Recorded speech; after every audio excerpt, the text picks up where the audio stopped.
खेडचे आमदार बाबाजी काळे यांनी गुरुवार दिनांक 3 रोजी महाराष्ट्र विधानसभेत नियम 293 अंतर्गत आपल्या खेड आळंदी मतदारसंघातील शेतकरी आणि पाणी प्रश्नांवर विविध मुद्दे मांडले। ते मुद्दे पुढील प्रमाणे आहेत।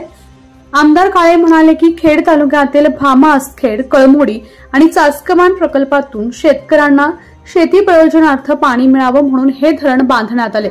तत्कालीन सत्ताधाऱ्यांनी पुणे आणि पिंपरी चिंचवड शहराला पाणी दिले जात आहे।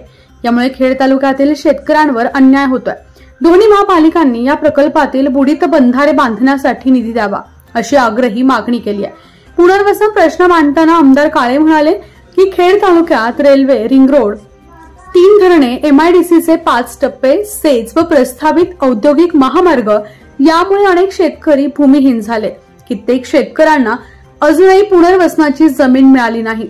राजकीय दबाव आणून टेमघर व गुंजवणी प्रकल्पग्रस्तांना खेड तालुक्यात जमिनी दिल्या जात आहेत। शासनाने हे प्रस्ताव स्वीकारू नये। शेतकऱ्यांना हमीभाव, पीक कर्ज आणि अखंडित वीज पुरवठा मिळाला पाहिजे।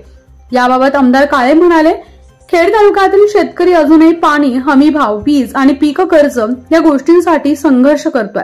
पॉली हाऊससाठी 10 गुंठांनाही अनुदान मिळावं, दूध व्यवसायाला चालना द्यावी अशी अपेक्षा त्यांनी व्यक्त केली आहे। MIDC मध्ये शेतकऱ्यांना न्याय मिळावा हे निदर्शनास आणून देताना आमदार काळे यांनी सांगितलं की MIDC साठी शेतकऱ्यांच्या जमिनी गेल्या पण मोबदला अजूनही मिळालेला नाही। दलालांमुळे अनेक शेतकऱ्यांचं नुकसान होतं। हे थांबवून शेतकऱ्यांना थेट लाभ मिळावा, पश्चिम भागातील शेतकरी वाचवण्यासाठी योजना राबवा अशी कळकळीची विनंती आमदार काळे यांनी केली आहे। पश्चिम भागातील आदिवासी शेतकऱ्यांना पाणंद रस्ते, बंधारे, क्रीडा प्रक्रिया केंद्र यासारख्या योजना तातडीने मंजूर कराव्यात। शेतकऱ्यांच्या मुलांना शिक्षण आणि नोकरीची मदत व्हावी अशी मागणी त्यांनी केली आहे। जय जवान जय किसान, रामकृष्ण हरी असा समारोप करत शेवटी आमदार बाबाजी काळे म्हणाले की शेतकरी हा आपल्या देशाचा आधार आहे।